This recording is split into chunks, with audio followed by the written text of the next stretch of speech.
Let's just jump straight into things with my panel, former Liberal MP Nicolle Flint and the CEO of the Page Research Centre, Gerard Holland. Welcome to you both. Well, we can be pleased, Nicolle, that there's a definition of women that's adult female in Queensland. But when asked about it, and this is only just new, the definition, the Premier David Crisafulli sort of sidestepped the question about whether this definition, adult female human being, includes or doesn't include transgender women.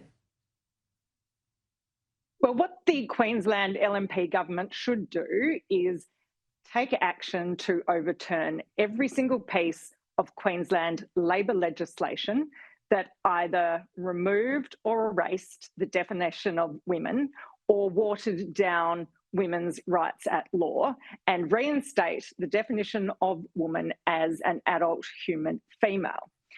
I'm far less concerned about the LNP government, though, than I am about the federal Labor government, who are continuing to support the position of Dr. Anna Cody, the Sex Discrimination Commissioner, in her role when she couldn't define what a biological male is. We found this out thanks to Senator Claire Chandler in Senate estimates recently.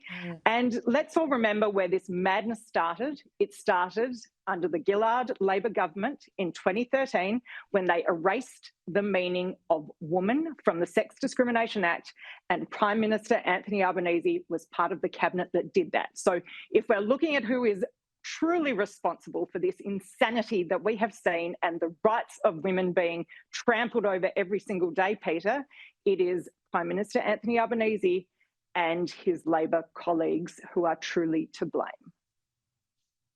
Good point. And I'll just make a quick comment too. In the Supreme Court in Queensland today, they overturned the Crisafulli government's ban on gender medicine for young people. They overturned the ban because they said there was a lack of consultation in the move by the Crisafulli government to ban it in relation to children. However, the advice is Tim Nicholls, he's the Health Minister up there in Queensland. He's considering a written ministerial direction to put the ban back in place. He's satisfied, he says, that it is in the public interest. I'll come back to that tomorrow with more information. Good news out of Victoria. I tell you what, Brad Batten has promoted Moira Deeming to the frontbench. Now, this looks to be unifying as a move for the Liberal Party, but it also looks to me like, Gerard, they're pretty serious about actually getting in and having a fight ahead of the next state election in November next year.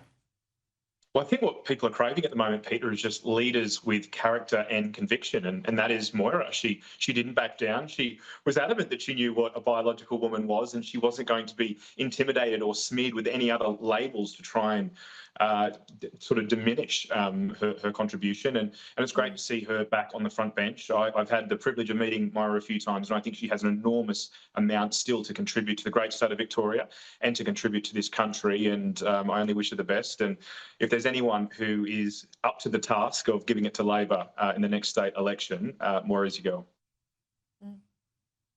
Yeah, look, their role is to do with advocating for Western Melbourne. And you saw the top of the show, my story there about knife crime. They are an area of Melbourne absolutely under siege. So I'll speak to her about that too. Nicolle, the Palestinian Authority pays terrorists. They call it pay to slay. You blow up a busload of Israelis, or, you know, you walk into a pizza shop, as it was a famous case, and you kill mums and dads and kids in there having a meal on a Thursday night.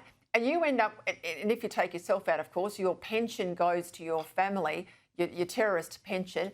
But if you happen to survive, you get to have that money. And this is the case with about half of those prisoners let out of Israeli jails. They're back in Gaza, and they're basically millionaires overnight because of this money.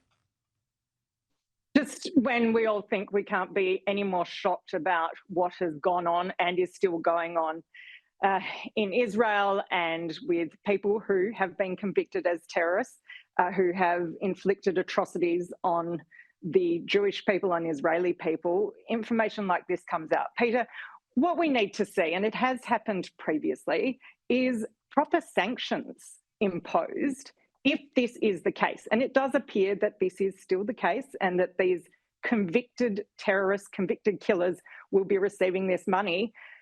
The Western world the UN, we know that won't happen, but countries need to take action because this cannot be condoned under any circumstances. And that's what all these Australians are marching for every weekend, for terrorists to get their pay. Let's go to the warning today from economists that the unions push to grant full adult wages to young people. This is across the sectors of retail, fast food and pharmacy. Could cost some 45,000 young Australians their first job because, you know, the business, if they're going to have to pay full adult wages, aren't going to hire someone without experience. They're not going to hire the younger person. They'll go and hire someone, if they've got to pay the big wage, who's got the years of experience. And I think this is going to be bad for young people wanting their first job out of school. That's exactly right. I mean, there's three potential outcomes that could come from this. The first one is that the costs of these wage increases are passed on to consumers. And in the middle of a cost of living crisis, when retail and food has already gotten so expensive, it means that the broader community bears the cost of this. The second one is that the businesses can't absorb it. And we've had a record number of business insolvencies this year, building on a record number the previous year. We've never been under more stress as an economy, particularly those small, medium-sized businesses. So this is just another pressure. Or the third outcome, as you alluded to, is that, well, young people just stop getting these jobs because it's no longer economically viable to pay them. Now, I've worked plenty of hospitality in my time. I did a fair few graveyard shifts at the Leagues Club, sort of pay my way through uni, and I'm sympathetic to people wanting to get paid more for their labour. But at the end of the day, these are meant to be entry-level jobs. They're meant to be opportunities for young people to get skills, to get experience, to gain confidence in the workforce. They're not necessarily meant to be jobs that you support a family and pay a mortgage on. And it's actually important to the health of our society that we do have these kind of jobs that do provide these kind of training pathways for young people. But then when you do need a little bit more cash, hopefully you've built that skill base to move on to something that pays a little bit better. So this is just a disastrous policy that's just being slapped on, and I do hope that we can push back on it and calmer heads prevail, particularly from the business community. Yeah, I know. It's the unions shooting themselves in the foot here, though, because this is where a lot of people get their entry into work.